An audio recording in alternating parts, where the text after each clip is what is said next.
Tiger-Cats Pregame presented by Journey Rewards continues on the Ticats audio network. Still about 45 minutes away from kickoff. Louie B. Andy Fantuz, and joining us at the desk on the fourth floor of Tim Hortons Field, the Canadian Football Hall of Fame, Coach John Salaventis. Coach Sal, it is great to see you, my friend. How are you? Well, it's great to see you, Andy. Oh, well, Coach.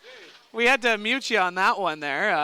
There we go. What did you just say to me, Coach? I just said that it's great to see Andy up here. And, I know you're mad at me. I'm mad at you, Coach. Impossible. Impossible. I could never. He did tell me I need to get a haircut, though.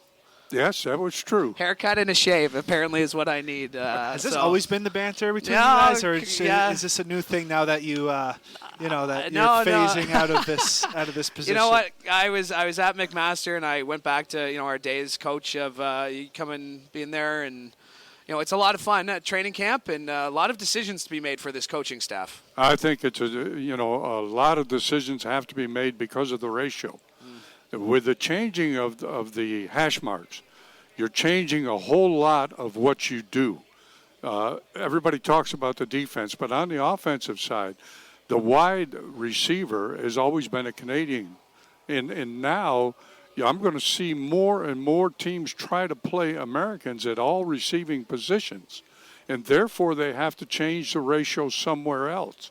And in this case, I see for Hamilton a chance to go with 5 Canadian offensive linemen.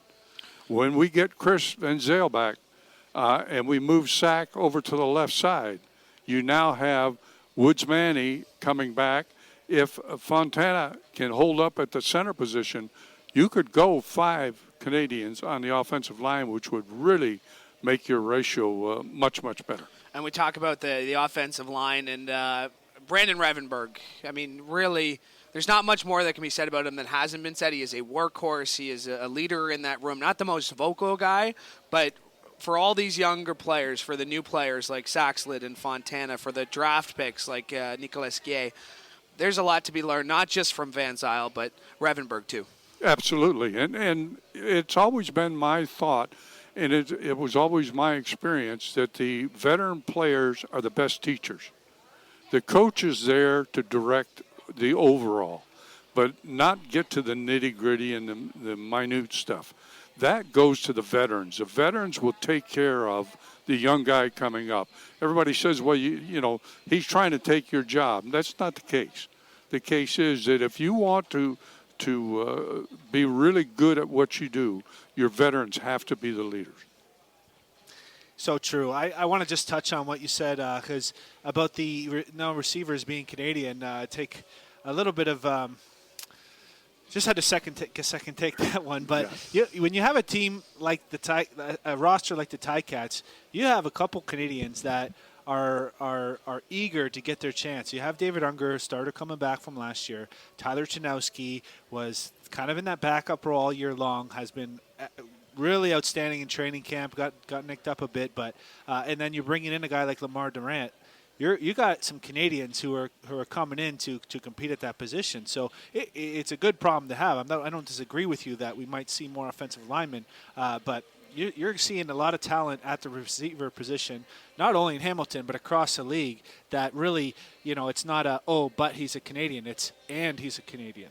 I don't want you to misunderstand what I'm saying. I'm taking it from the coach's room.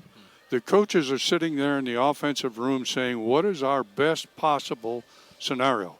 And that is, if we can have the Americans there and the Canadians as the backups, we're in great shape. If we play the Canadian, we have to have 2 of them because we have to have a good backup. So, in my opinion, what you do, you take your draft choices and you really work with them and develop them until they become the number 1, until they become the starter. And you get away with it in that manner. Now, on the defensive side, you only had to worry about Sam linebacker. Now you've got to worry about a balanced field. Sam and Will have the same responsibilities on either side of the ball. They both need to cover, exactly. And Sim and Cam Kelly are 2 very different players, right? Well, given the way the game was played, that's true. But now the game is going to change a bit. It's going to change a lot on the kicking game. It's going to change a lot on the defensive side. And the offensive side, you really got to work the wide, not the wide side of the field, but the entire field, both sides of the field. Man, learn something new every day. I love the way you put that, talking from the coach's room there. Yes. We were discussing training camp a bit earlier. How has training camp changed through the years? When I first started, I think that there were a number of players, maybe not the majority, but a number of players that would use training camp sort of to get in shape, as we said. Nowadays, these guys are world-class athletes. Everyone's tip-top shape coming in. How was it, I guess, before my time? But well, during your years. What do you remember about training camp, Coach? You're exactly right. Our training camps used to be a lot longer, and there were more preseason games. Consequently, guys would not come in with a great shape, and you'd have to work them into shape. That's a lot like the NFL is.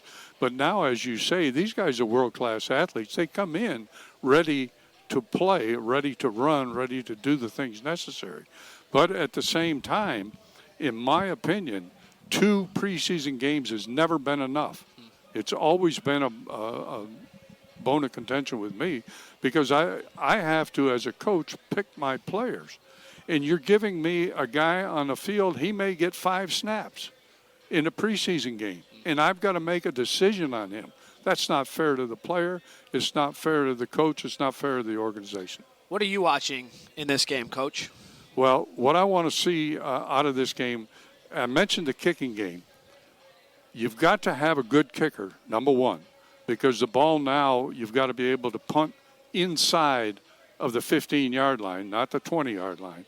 So placing the ball from the punter's perspective is very important. On the other side of the ball, because you're moving the kickoffs back, you've now got to have a kick returner, a guy who can bring it back. So you're looking for specialists more than you were before. And I think that's one area. The other area I mentioned is the offensive line, because I think you've got to solidify it. You've got a starting quarterback. You've got a leader. You've got Evans who's been there. Now you've got to protect him, and you've got to give him time. And if those 2 things work out for the Ticats, a punter, a kicker, a returner, and an offensive lineman, I think you got a good start. We were talking about it earlier, some of the departures from this season. We didn't mention the name Jacarrett Davis, but when we look at the defensive line, it looks like it's going to be Mason Bennett who's going to get the first chance to fill those big shoes, a Canadian at that spot at defensive end, but that's going to be an interesting spot to watch during the next couple of games here. I think a lot of that goes back to Micah Johnson. Once they brought him in, where's Ted Laurent?